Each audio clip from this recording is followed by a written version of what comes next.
nahihiya. May luha pa minsan hawak ni nanay, ayaw pang bumitaw. Sabi ko noon, uwi na lang po tayo. Hindi ko pa alam ang letra at bilang, minsan nagkamali, minsan natulala lang. Pero araw-araw ako'y tinuruan, unti-unti akong natuto at sumigla na rin. Kaya ko na magbasa, magsulat, magbilang na. Salamat po sa aking mga guro, sa inyong tiyaga natuto ako.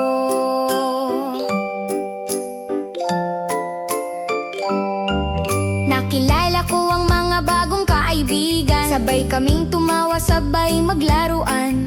Sa loob ng klase kami nag-enjoy, pag-aaral ay masaya, hindi pala nakakatakot.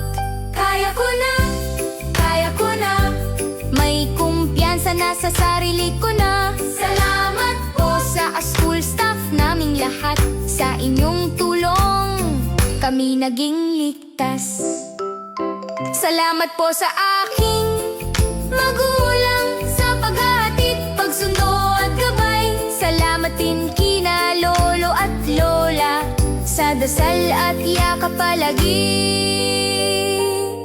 Ngayon kami nakatayo, may ngiti sa labi, may medalya, may pangarap, may lakas ng loob lagi. Handa na kaming mag-aral muli, dahil alam na namin kaya namin, oo nga!